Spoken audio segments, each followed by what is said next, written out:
Hi all, it's Barbara Appleby here at Appleby Cottage. I just wanted to bring you a little note this morning. I had the best time with my niece. She came out to visit last night, and her son is, of course, he's an adult. He's grown, okay, and he was he's been hunting this turkey for days, and so he goes to bed, nighttime. The next morning, somebody's shaking his sleep. Look, look. And he says, what's going on? And she said, the turkey that you're hunting is underneath the bedroom window. So he grabs his gun and he looks outside and we're talking about he's way out in the country on a farm. And he looks down, there is the turkey, okay? He runs outside, the turkey takes off, he runs outside, and he does get the turkey, and and then they have baked turkey. But it was so funny the way she told it. It's just hilarious. Living in the country comes with its own share of everything. Okay. I have the cats that people have dropped off. I think I've got 17 right now. I try to give them away. I try to keep them fed. And then after they get done eating, they crunch the food up, and there's these little tiny pieces, smaller than a pea, laying where they were eating at.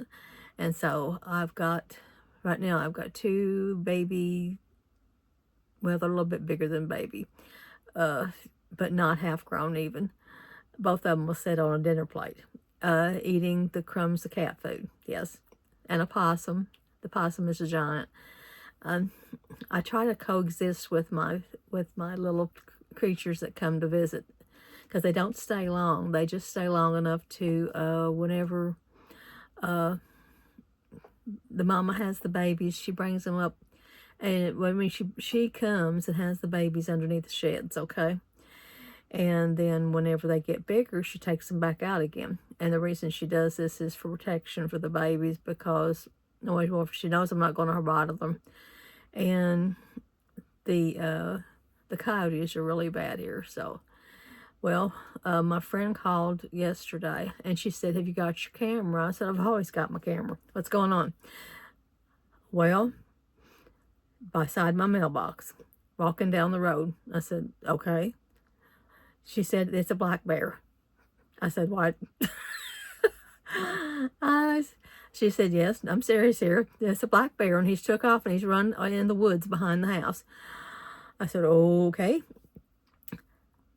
Then no, I said, only you can do these things. And she said, I'm not joking, Barb. I said, okay, I believe you. Anyway, that's like I said, it's life. This is life in the country. We live down toward Lake Cumberland. We're not very far from the lake at all.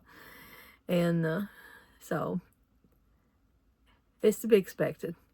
Okay, they had turned black bears down loose at the lake, and then almost immediately they started going down there and putting a road across and putting a bridge across, because they were redoing a bunch of stuff. And so the bears that went down there that they turned loose have got to find a place to live.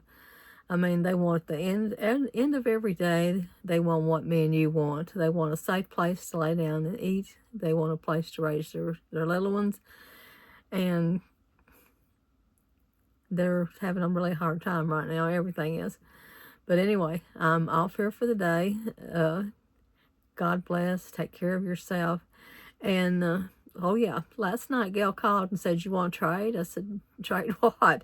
She said, I'll take your two skunks and your possum, and you can take my black bear. I said, most certainly not. That's all for today. God bless. Goodbye now.